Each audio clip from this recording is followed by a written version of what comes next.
Is Professor Mikhailov from University of Leeds, and he speaks on formal diagonalization of Lax-Darboux scheme. Well, I would like to thank, like everybody, the organizers for this nice meeting. I did attend the program on discrete integrable systems, and that time I did not do anything in integrable system. I did not have any single publication on that subject. And the program actually did its job. I met people, I found some problems, and started to work. And now we have 2 running projects, supported by PSRC and Liverpool Trust, and there is a group of people. So I think the program was just did the job. And thinking about that, today I will give extremely simple lecture. Extremely simple, and I choose a very simple examples which everybody knows, because then we can see how things going, and I tried just to organize thing and look from a little bit different angle on the subject. What I'm going to talk is Lax-Darboux scheme. Well, I put this name together. Well, in literature, probably you will not find them together, but you will see the rationale behind that. And Peter Lax, I think, will not object to stay next to Darboux, and Darboux cannot object either. So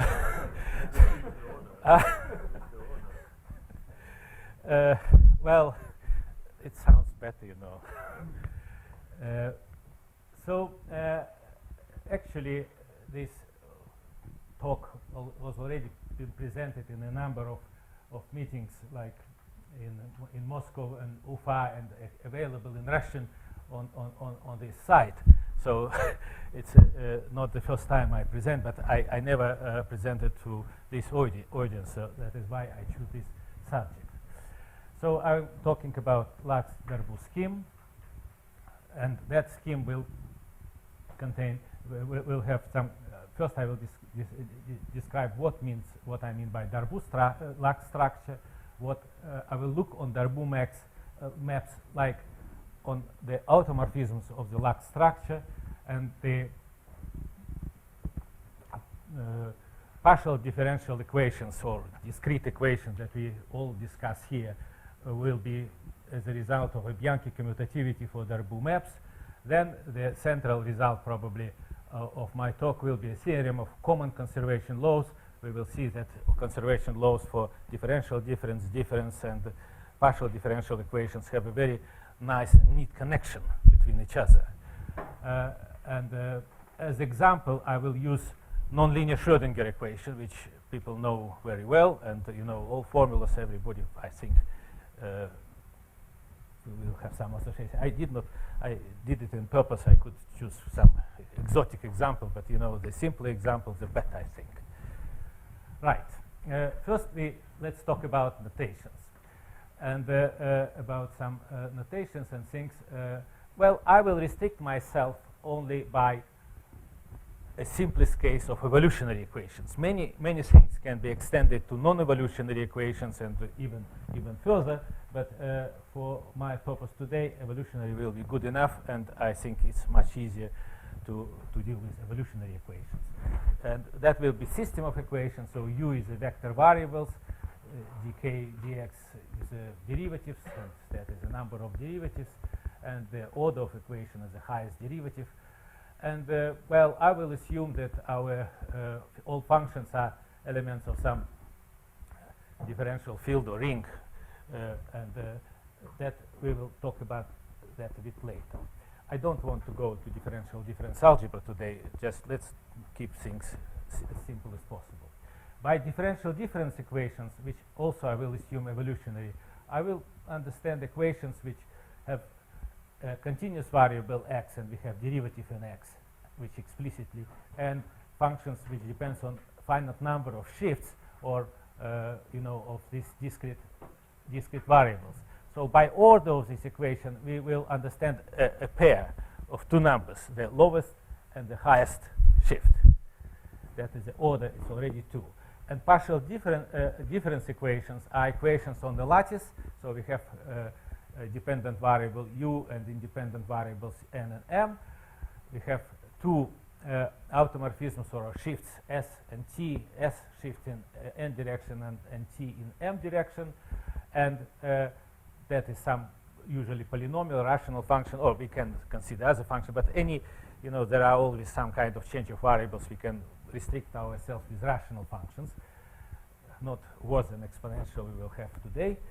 And they can be characterized by stencil. And stencil is a set of points where this function q depends upon, that is a set of points. That's what today Peter van der Kamp drew several stencils. So instead of order, we will have a stencil. And because we will consider equations with some functions which satisfy simultaneously differential equation, partial differential, differential difference, and difference equation, you can think that your function u depends on continuous variables, maybe many continuous variables and discrete variables, and depending what variables we take, we will have certain description. Now, the central in the theory of integrable equations is a concept of symmetries, and that there are plenty of definitions like consistence of a cube or what Lax pair. Some of them, is sufficient, and you have no way to deal with if you have a given equation. Of course, you can classify equation in the frame of some definition, having some definition. But I think one of successful approach was approach based on analysis of symmetries. At least in the case of partial differential equation, it helped us to build a complete classification of certain type of equations, and I would like to push this approach further to differential difference and difference equations, but that's not today. Today, what I need a concept of symmetry. What is a symmetry? Symmetry, when we think about symmetry, symmetry is a map which maps something into itself. So we have, for instance, suppose we have differential difference or partial difference equation, the definition is the same, and we have a solution of this equation u, then we are talking about continuous symmetries mostly today. So then we say that K defines a symmetry if epsilon is a small infinitesimal parameter. It's just in the spirit of Sophus Lee that u bar will satisfy the same equation up to epsilon square. So it is satisfied as epsilon 0 because u is a solution. The fact that satisfied in order epsilon is a non-trivial fact, and that tells us that K is a symmetry. So if we apply this definition, just substitute it in our equation, for instance, we can say equivalently that this equation has a symmetry if it is compatible with another equation on the same u, but maybe in a different variable tau, where tau actually should be epsilon in this case. That means if you differentiate that in tau and that is in t and use these two equations, the result will be the same. So that is equivalent definition. So symmetry is just compatible flows, compatible differential equations. There are plenty of ways to do the same thing, but for me that would be sufficient today. If you do the same with differential difference equation, you get exactly the same. So K is a symmetry if there is a compatible equation with F with some K difference equation, and the flow commutes. If you do the same with a partial differential or discrete equation, you get a definition a little bit look different, but the same. The meaning is exactly the same. You just put in U this U plus epsilon K, expand the Taylor series, and take epsilon term, and you get this expression that should be 0. Of course, all zeros, we should understand modular equations and all consequences of equation. So we, in the algebra, I would say I would create some ideal, a difference ideal, etc. But I don't want to go there. We all understand what means modular equation, right? That is the symmetries. Now, what conservation laws, because I was talking about conservation laws, everybody knows what conservation laws are. So if you have equation, we say that rho is if we consider, say, differential field or differential ring, rho is element of this ring or field, we have to do quotient over the total derivative because there are trivial conservation laws which we don't want to consider. And we say that rho is that is a conservation law if for exists rho such that for this rho exists sigma, and sigma also is from our differential field or ring, such that if you differentiate rho with this using this equation, the result will be in the image of dx. That is a definition of conservation law. For difference equations, will be in the image of our operator shift minus 1. In continuous limit, of course, it is the same.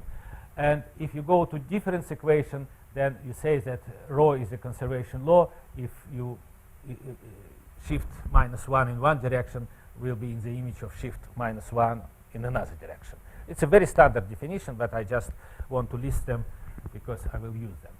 Well, existence of symmetries is a powerful property. First of all, that can be checked. You know, you have equation, you can compute or find conditions whether there are symmetries of equation. So that is a very verifiable thing. And therefore, it's a very good property. And if we have symmetries, we can do a lot. We can, for instance, do symmetry reduction, reduce the order of equation, simplify equation. We can go to Penlever. We can find finite gap solutions. Lots of things. So symmetry helps to do. Conservation laws also can be used very, very nicely. For instance, the famous paper of Peter Lax in '68, when he proposed Lax pair, was mostly not about Lax pair, but was mostly about how to use conservation law to describe the collision of two solitons. And he gave a very detailed description. Even you don't need exact formula. You know that there are these things as solitons, and you can describe using conservation law all in full details what the shape will be, how, you know. It's a very, very fine description. And Lax pair was a few lines in this paper, but Lax pair becomes very, very famous. And about conservation law, people forget. Also, I was talking about the differential or difference fields, but we know there are equations like Benjamin-Nona, which has Hilbert transform on Kamasa-Holm, which are non-local equations, have some non-evolutionary equation. That concept can be extended and has a proper extension in the language. You know, it's like field extension. So we can do and we can work with these objects, but that's not the subject of my talk today. And what I will basically, my understanding of integrability is that equation, differential, difference, whatever, is integrable if it has infinite hierarchy or infinite algebra of commuting local symmetries. That is the definition. You like it, don't like it, it's another matter. But it can be used to solve the problem.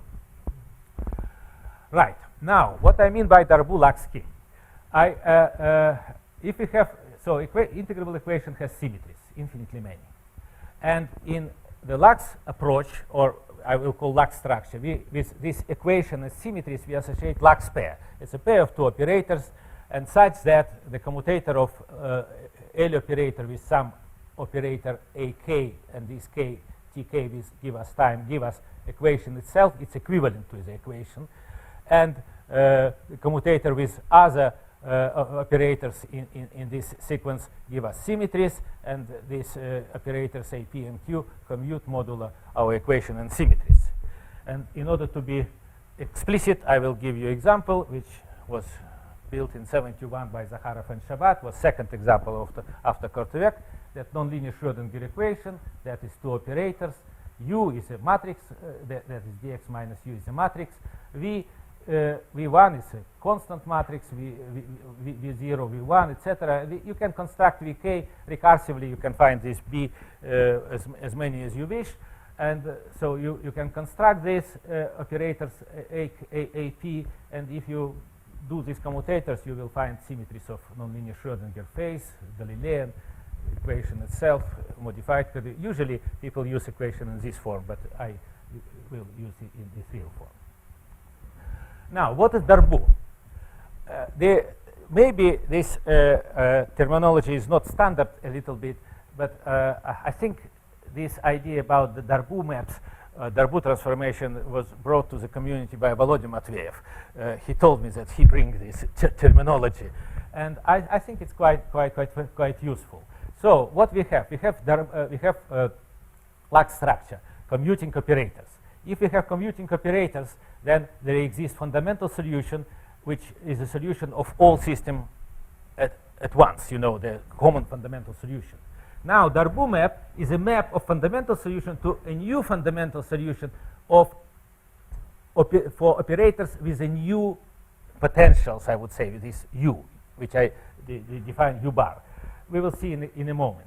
And Darboux transformation is given by, so S is Darboux map, and that M is a Darboux matrix. The Darboux matrix depends, of course, of old and new potentials, maybe depend on some auxiliary functions or parameters and the spectral parameter.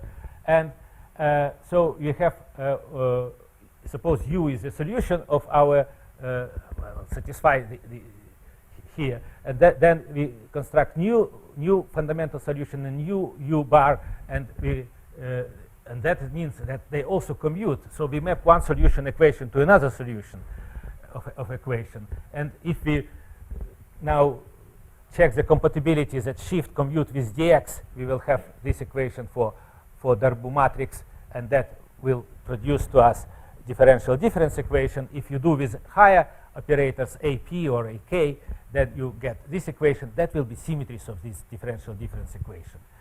And so Darboux transformation is a map which maps solution of partial differential in a new solution. It is invertible. We can compose. It's a group of discrete group of automorphism of a Lax structure that I would like to look from this side.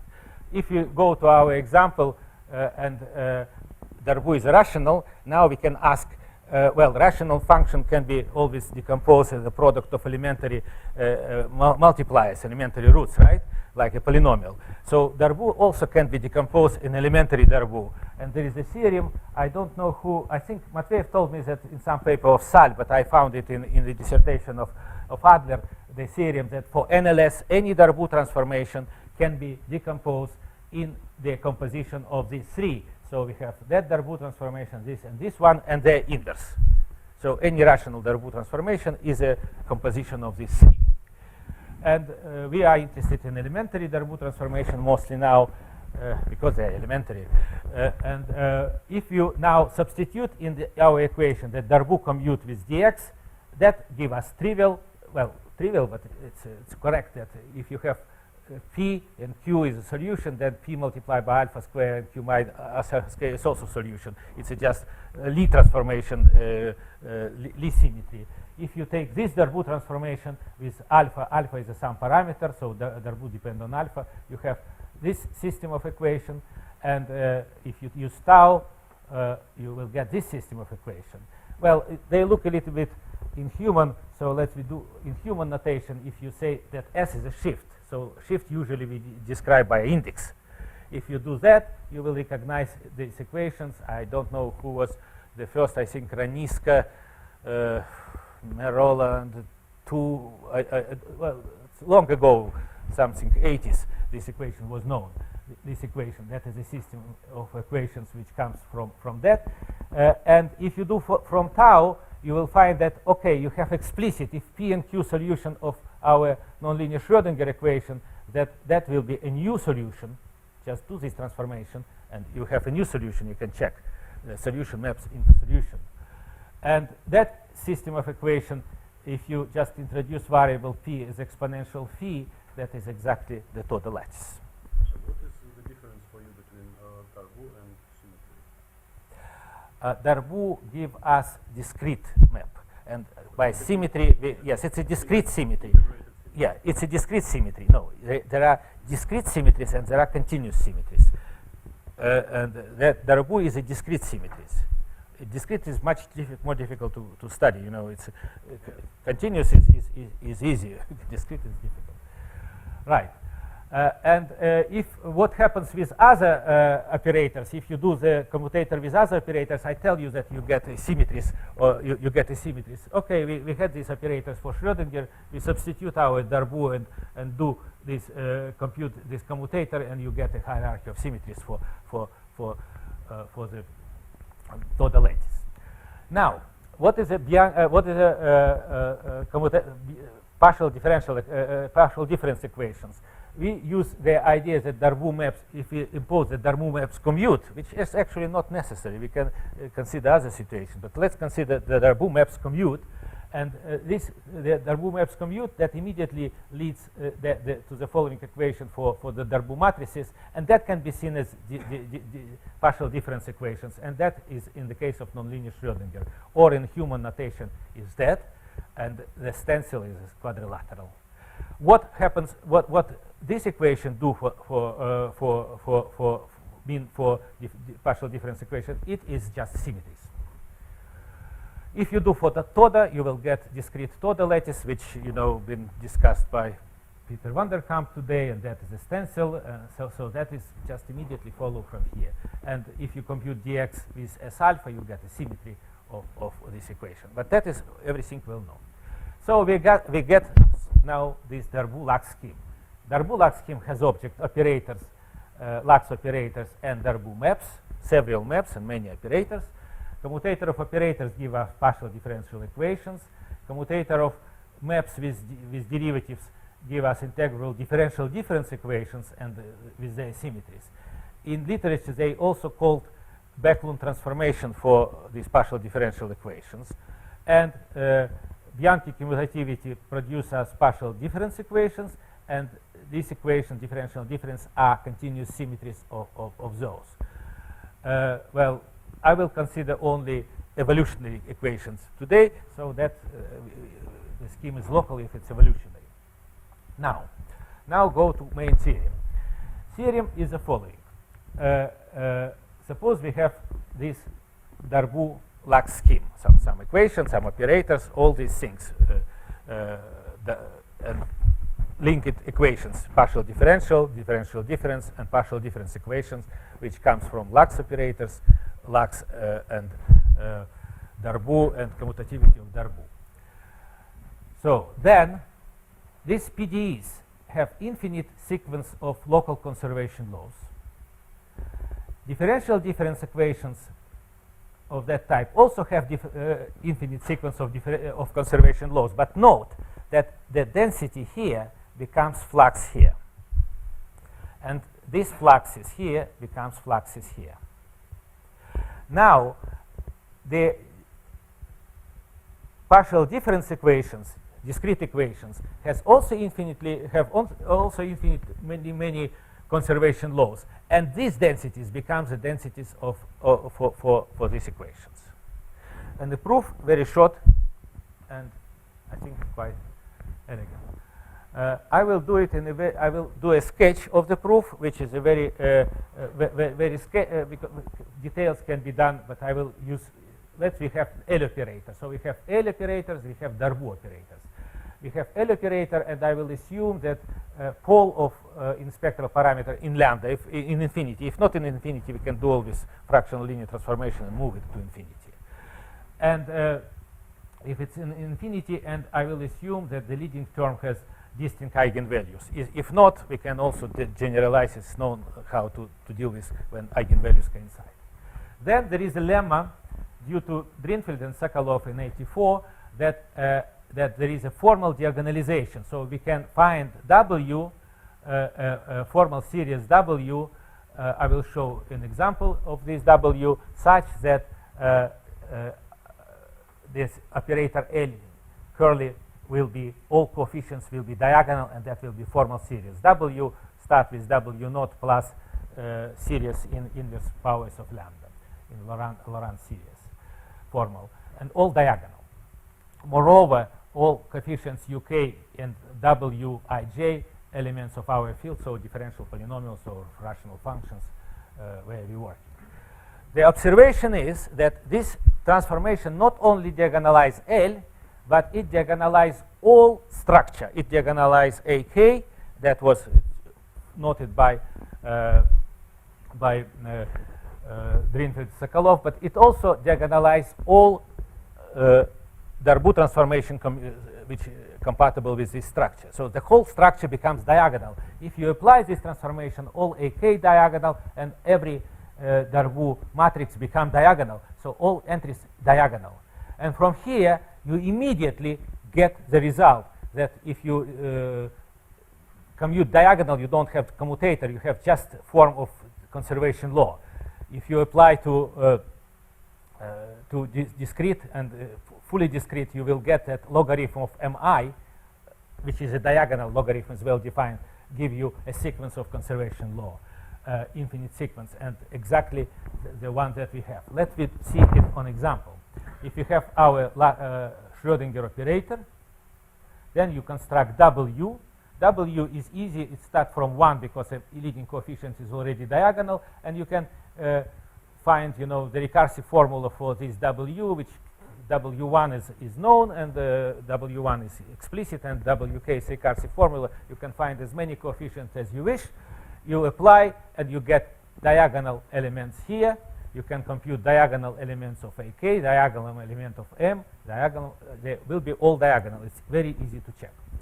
Now, you take our formula, and you will find that I just give you first two coefficients for, that is for nonlinear Schrödinger. You know that they are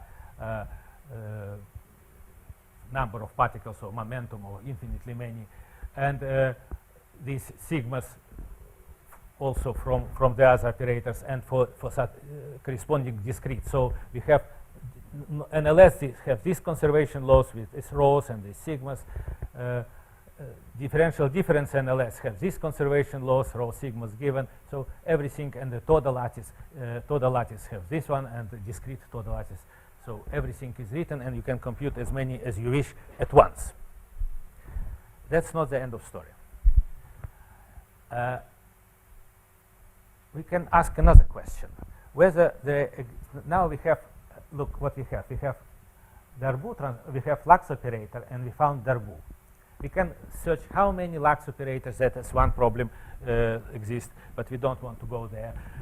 We can, for a given transformation, we can ask how many elementary Darboux exist, and we know the answer that there are 3 in the concept of nonlinear Schrödinger. Now we can invert the question. Suppose we have Darboux transformation. We want to find all derivations which commute with this Darboux transformation. We want to find continuous path. And interestingly enough, that even the case of nonlinear Schrödinger equations, there is one non-trivial. And this non-trivial is here. So there is another operator, d tau minus q alpha, where q alpha is in this form, which commute, which M is a Darboux transformation for this for this operator, L curly. So there is another hierarchy of equations related to nonlinear Schrödinger equation, to the operator with a nonlinear Schrödinger equation. And if you compute the alpha with S alpha with tau, we will find these equations, differential difference equations, where you should write backward shift, backwards forward shift, double shift, etc. So there is another hierarchy. This hierarchy is a symmetry, is a hierarchy of symmetries. I would call it is inverse symmetries for our difference nonlinear Schrödinger. And there are symmetries for differential difference NLS, partial difference NLS, and difference Toda. Now, because Paul is at another point, at point alpha, we can do another diagonalization. We did diagonalization at lambda equal infinity. Now, because we have another pole, pole of operator, which we have to diagonalize there. If you do, we find another sequence of conservation laws for our known equation, for differential difference nonlinear Schrödinger equation and the difference Toda equations.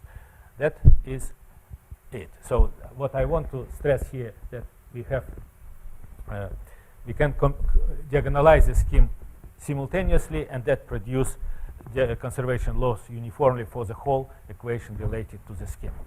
That is a simple thing I want to tell you. That's it.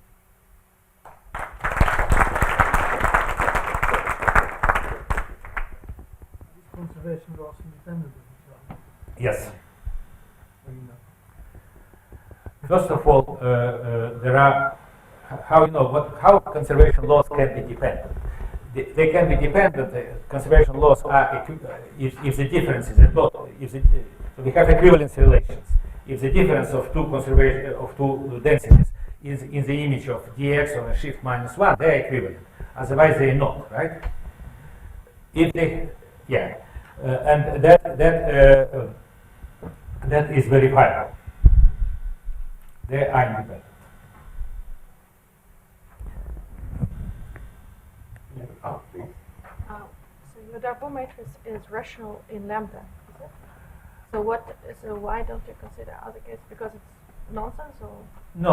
No, because for instance, if you would deal with Landau-Lifshitz equation, then Lax operator has elliptic dependence in spectral parameter, and Darboux matrices will also have elliptic functions in spectral parameters. But it's like a rational function on elliptic curve. So we consider rational. In a sense, you can, if you talk about rational functions, is a finite dimensional object. We can work with it. Any solutions of equation can be written in a proper some Riemann-Hilbert problem, but we don't want to go because we have no control, and it does not really help in this situation. So for non-commutative system also this will work? Yes, it will work in with a certain addition. So you have to introduce kind of new equivalence relation, because the space of functional is different. In non-commutative case, you have to factor over equivalence relation, which is a cyclic permutation in monomials.